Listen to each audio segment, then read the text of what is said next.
So here we are, we're in North Carolina, not too far from Asheville. The Blue Ridge Mountains here in the southern Appalachians are really one of the most biodiverse places in the entire country, if not the entire world, which is why I ended up moving here from California. If you had told me that I would end up in North Carolina, I never would have imagined it, but I really think this place right here is like the most beautiful place in the world.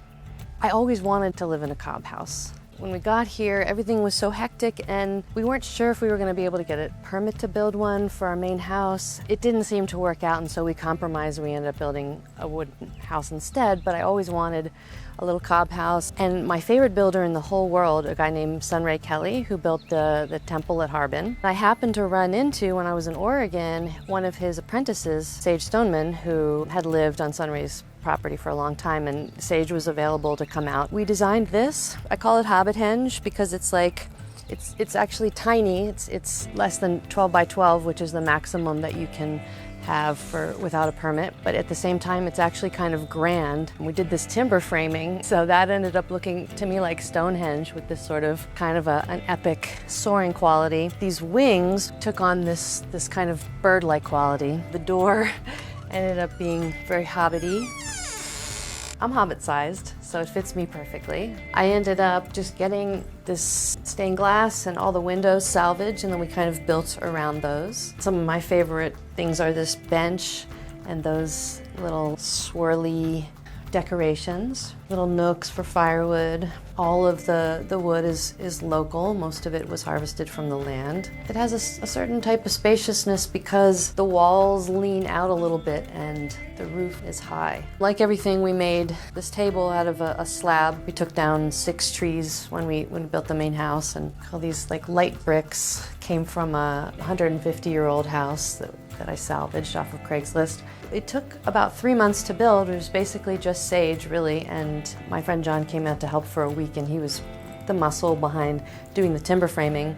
And then all 3 of us worked on the wattle and daub. It's not really truly cob because it's wattle and daub, which got cobbed over. So wattle and daub is a method of earth building in which you take branches about this thick that we harvested from the land, and you create a lattice so that it stands up, and then you basically fold the earthen blobs around it and then fill in the cracks around it. It's only about $600 in materials. Sage built it for basically under 20 grand in 3 months. We had 1 or 2 little cobbing parties and plastering parties. It's built into that hill back there, which keeps it really, really cool in here, even in the hottest times. But it's an experiment. You know, it may not work in this incredibly wet climate that we're in this rainforest, but I think we'll have gotten a lot of joy out of it in the meantime. The 2 triangular windows here let in a lot of light, and you can sort of see the view if you're standing. That was a salvaged door, and we cobbed it in, a little piece of glass. Little medieval flourishes and stuff. I'm kind of fascinated with the little things. The roof is actually an experiment. We just put a bunch of sod up there. It is not quite working, so we're back to, we'll have to figure out like a bamboo roof or something, or thatch. People are just so into it. They just so appreciate the love and the artistry that went into it. But you know, it is really rustic. It's a dirt house. It's really not for everybody. The people who get it, that really like something different and unique, are willing to put up with a little bit of dirt.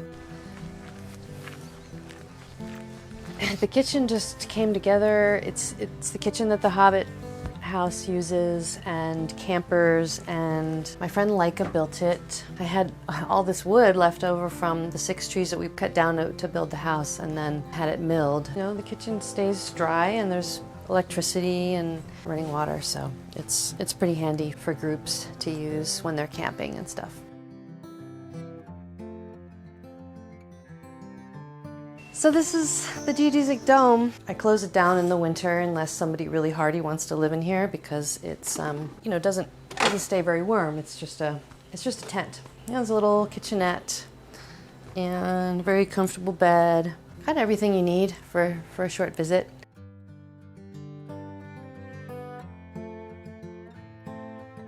So the door, of course, was all custom made. Not necessarily recommended, but lucky to live in a place where there's so many craftsmen and artisans. This is probably one of my favorite walls. I actually used turmeric in the blend of this to create that color. Kind of laundry room. The kitchen, and I'm actually currently experimenting with tiling the floor so it never ends, But actually one thing about round rooms that you need to keep in mind is that everything becomes more complicated, like the shelves and the tiles and everything becomes like a project.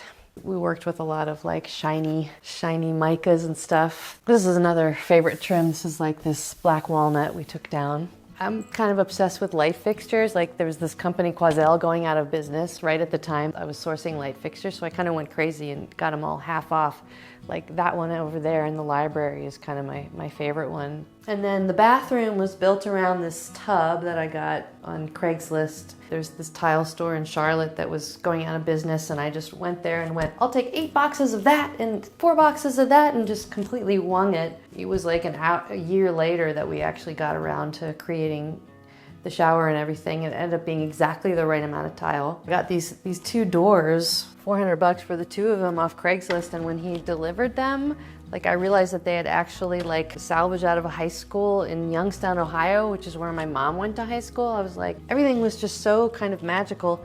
And then the idea behind the bedroom is that it was like his and hers. So this is hers, and it was like this pink color, and then that was his side of the bed, and so it was like blue, and then this in between here, so it was sort of like sacred masculine and sacred feminine on this side, and then the unity of the two in the middle, we have this sort of like masculine and feminine, and then this pigment, which is like, it's like a natural pigment that's actually lavender. I really geeked out on natural pigments, was sort of like the unity of the blue and the pink. And then back there's a little walnut grove, which is where I leave offerings to the spirits of the land.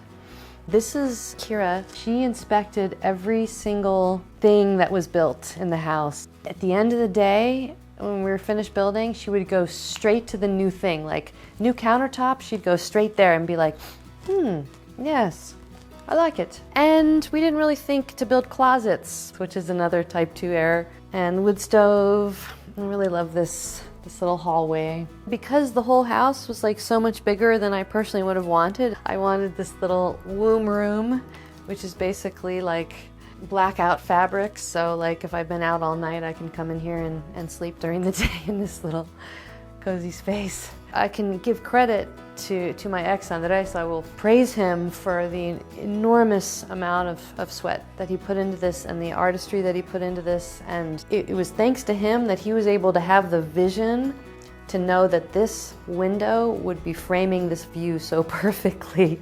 It was like to be able to go from a wall to a slab and then to frame this view with this picture window was really masterful.